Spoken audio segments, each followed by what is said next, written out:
everyone. Welcome back to the English Learning Podcast. I'm your host, Jason. And I'm Julia, your co-host. Thanks so much for tuning in today. We're super excited about this episode because it's something that so many English learners struggle with. That's right. Today's topic is stop thinking about grammar, speak more naturally. Sounds interesting, right? Absolutely. Because let's be honest, how many times have you wanted to speak, but you stopped yourself just because you weren't sure if the grammar was right? Exactly. You knew what you wanted to say, but then, boom, grammar thoughts pop into your head. Is this the right tense? Should I use the here? And then you just go silent. Or you freeze, right? And the conversation moves on without you. It can be so frustrating, but here's the good news. You don't need perfect grammar to speak fluent and natural English. Not at all. In fact, focusing too much on grammar can actually slow you down. And that's what we're going to explore today. We'll talk about why overthinking grammar is a problem, how it affects your fluency, and most importantly, we'll give you real strategies to speak more naturally and confidently. We'll even share some learner stories, practical tips, and do a little live demo later in the episode. It's going to be fun and super helpful. So if you've ever felt nervous or stuck when speaking English, this episode is for you. Grab your tea, coffee, or just get comfy. And let's dive. All right, so let's jump into the real problem here. Overthinking grammar. Julia, have you noticed how many learners are afraid to speak just because they think their grammar isn't perfect? Oh, yes. All the time. I've met learners who actually know a lot of vocabulary and understand English well, but they freeze when it's time to speak. Why? Because they're constantly asking themselves, am I using the correct tense? What if I make a mistake? Right.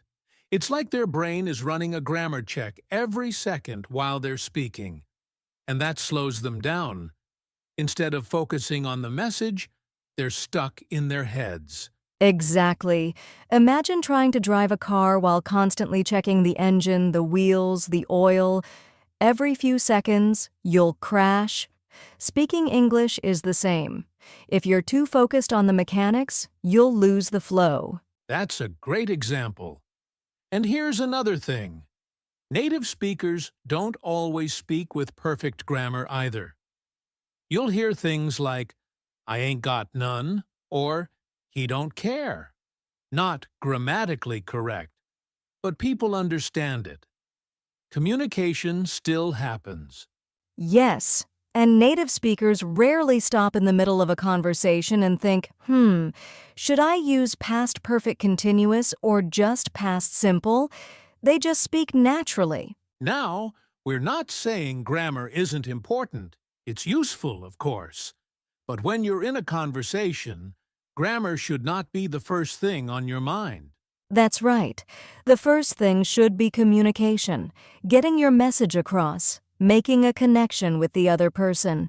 If your grammar isn't perfect, so what? The truth is, overthinking grammar creates fear. And fear leads to silence. And silence leads to no practice. And no practice leads to no progress. Boom. That's the real danger. You get stuck in a cycle of fear, but when you let go of that need to be perfect, everything starts to change. Totally agree. And in the next part, we'll talk about why communication is more important than perfect grammar, and how focusing on connection can actually help you become fluent faster. Don't go anywhere. We're just getting started. All right, so we've talked about how overthinking grammar can really hold you back.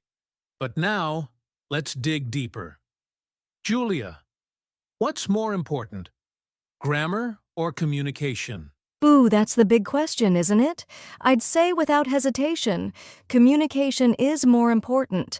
What's the point of using perfect grammar if no one understands you, or if you're too afraid to speak at all? Exactly. And let's be real. When people talk to you in daily life, at a shop, in a taxi, at work, They don't care if your sentence is grammatically perfect. They just want to understand you. Right? Let's say someone says, "Yesterday I go to market." Now that's not grammatically correct, but do we understand it? Yes, 100%. The meaning is clear. They went to the market yesterday. Communication happened, no confusion. And here's the thing. Even native speakers make grammar mistakes when they speak. Because spoken English is not the same as written English. In casual conversation, people often break grammar rules, skip words, repeat themselves. Yeah, like saying I was like, or he don't care. These aren't textbook English, but they're real English. The kind you hear in movies, on the street, with friends. So, if native speakers can speak freely and make little mistakes, why are learners so afraid to do the same? Great point. I think it's because learners are trained from the beginning to think that grammar is everything. They study rules, do exercises, take grammar tests. Exactly, and unfortunately, they start to believe that if their grammar isn't perfect, they shouldn't speak. That's a terrible mindset. It's like thinking you shouldn't dance unless every move is perfect. Yes! And the truth is, confidence and clarity are much more powerful than perfect grammar. Think of someone who speaks with energy, eye contact, gestures, even with small grammar errors. People love listening to them. That's so true. And here's something important. When you focus on communicating your ideas, your grammar actually gets better over time, naturally. Because you're using the language in real situations. You're learning by doing. It becomes a part of you, not just rules in your head. So, to all our listeners out there, please stop putting grammar first. Put your ideas, your thoughts, your voice first. Grammar will follow. And don't wait until you feel ready. You'll never feel ready if you chase perfection. Speak now. Speak naturally. Speak confidently. Coming up next, we'll share a few inspiring stories from learners who did just that. They stopped worrying about grammar and started growing fluently. You don't want to miss it. Okay, Julia. Now I love this part. Real stories from real learners. Because hearing how others have faced the grammar trap and overcome it can be so inspiring. Yes, I actually want to share a story about one of my students, Maria. She was always so worried about making grammar mistakes that she wouldn't speak in class. She'd get tongue-tied and just freeze. That sounds familiar to a lot of learners. Definitely. But one day, I told her, "Maria, forget grammar for a while. Just speak. Make mistakes if you want. The important thing is that you communicate." At first, she was nervous, but she tried it. And what happened? She started speaking more, at first with small mistakes. But with each conversation, she gained confidence. After a few months, she was volunteering to answer questions, even chatting with native speakers online. Wow, that's a huge change. Exactly. And here's the cool part. Her grammar improved naturally because she was using English all the time, not just studying rules. That's so powerful. I have a story, too. There's this learner, Ahmed, who worked in a busy restaurant. He needed English to talk with customers, but was afraid to speak because he worried about grammar. Yeah, that fear can stop you from practicing in real situations. Right. So I told Ahmed to just focus on helping the customers, answer their questions, take orders, even if his sentences weren't perfect. And guess what? He started speaking more freely. Customers understood him perfectly, and he felt proud. That's what matters. Communication over perfection. Exactly. Ahmed even said later that once he stopped overthinking grammar, he actually enjoyed speaking English more. That's a key point. Enjoyment. When you enjoy speaking, you practice more, and practice leads to progress. So for our listeners, don't wait for perfect grammar to start speaking. Start with your ideas, your voice, and learn from every conversation. Mistakes are part of the journey, not the end of it. Up next, we'll talk about what's really going on in your brain when you overthink grammar and how you can change that. All right, Julia, now let's talk about what's really happening in our brains when we try to speak English. Why do so many learners freeze or overthink grammar? Great question, Jason. The answer is all about how our brain processes language. When you first start learning, your brain is like a beginner driver. Everything feels new and slow. Right. And if you try to control every little detail, like grammar rules, your brain gets overwhelmed. It can't keep up with the speed of real conversation. Exactly. This is called cognitive overload. When you're focusing too much on grammar, your brain spends all its energy on rules instead of actually communicating. And when your brain is overloaded, it triggers stress and anxiety. That's why speaking feels scary and difficult. Yes, but here's the good news. Speaking a language naturally is more about automatic habits than conscious rules. Just like when you drive a car after years of practice, you don't think about every step. You just do it. Right. Fluency happens when speaking becomes automatic. You don't translate or check grammar. You just say what you want to say. So the key is to train your brain to think in English and speak without stopping to check grammar all the time. And that's why practicing speaking regularly, without pressure, is so important. It helps your brain create those automatic pathways. Exactly. It's like building a muscle. The more you practice, the stronger and faster it gets. And when you let go of the fear of mistakes, you free your brain to focus on communication. That's a huge step, because anxiety lowers your speaking ability, but confidence makes your English flow. So, listeners, don't be afraid to make mistakes. Your brain needs those real conversations to get better. Coming up next, we'll share some practical tips you can use right now to stop focusing on grammar and start speaking more naturally. All right, Julia, now that we understand the problem and the psychology behind it, let's get practical. What can our listeners do right now to stop overthinking grammar and start speaking naturally? Great question, Jason. Here are some simple but powerful tips everyone can use. Tip number 1. Think in chunks or phrases, not individual words or rules. Instead of building sentences word by word and worrying about grammar, try to learn common expressions or phrases that native speakers use. Yes. For example, instead of thinking I will go to the store tomorrow, think going to the store tomorrow. It's simpler and you can use it naturally. Tip number 2. Use simple English confidently. Don't try to use complicated grammar or big words just to sound perfect. Clear and simple is better than complicated and confusing. Absolutely, people appreciate clear communication. It's okay to say, I want eat instead of I want to eat, especially when you're starting out. The important thing is that you're understood. Tip number 3. Practice speaking without corrections at first. Find a safe space where you can speak freely. Maybe with a friend, a tutor, or even by recording yourself. Don't worry about mistakes. Just focus on fluency. Yes, and actually, recording yourself is a great tip. You can listen back and notice your progress, not just your mistakes. Tip number 4. Use listening and repeating exercises. Listen to short sentences or conversations, then try to repeat them exactly as you hear them. This helps your brain get used to natural rhythms and patterns of English. Right, and it helps you speak without thinking about grammar because you're copying natural speech. Tip number 5. Don't translate in your head.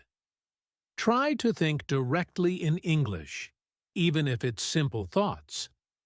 This will reduce that mental pause when you search for grammar or words. And here's a bonus tip.